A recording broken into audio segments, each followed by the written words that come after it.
Praise the Lord. Welcome back again. Today we are gathered here to worship the Lord and pray to the Lord in spirit and in truth.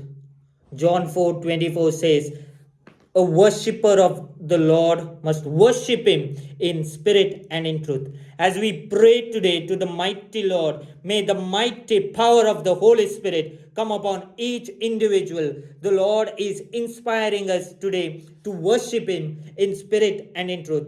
Mighty Lord, we pray to you on the base of this word that every person who is worshiping you, may they get the divine favor and the grace to worship you in spirit and in truth. Lord, we pray mighty Holy Spirit and mighty grace may come upon them. A divine revelation may come upon them in everything that they are doing. May the power of the Holy Spirit come upon them mightily and overshadow them. Hara baba baba shaba baba baba ram baba shikada galaba shalagaraba.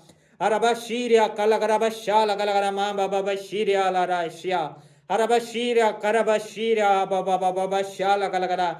Arabashala Galagaramam Baba Shala Galagarama. Arabashiria Halababa Bushikari. Alabashiria Alagara. The Lord is inspiring us to worship Him in spirit and in truth. The Lord is telling in the coming days, when you worship Him, when you read the word and pray in the spirit, and you are in the spirit, the Lord will give you divine revelations. The Lord will set you free. Arababa Shababa Baba Shiria Kalagalaba Baba Shalagarababa.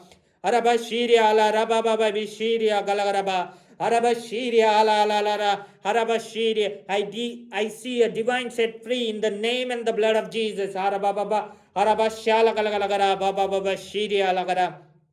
Harababa Shiri Alagalara. The Lord is showing when many individuals are praying, they do not pray giving their mind and their heart. The Lord is showing their heart is somewhere else. The Lord wants you today to surrender your heart, mind, and soul. And as you pray, the Spirit of the Lord will lead you mightily. In the name and the blood of Jesus, we pray. Amen. Let us meditate on the word today that we must worship the Lord in spirit and in truth. Let us make it a practice from today as we pray to take the word and claim the promise of the Lord and believe in the Lord and then worship Him in the Spirit. And as we worship, a divine revelation will come to us. As we worship, divine doors will open. As we worship, the blessing of the Lord will come upon our life mightily. In Jesus' name, we pray to the Father that He may grant us the grace. Amen, amen, and amen.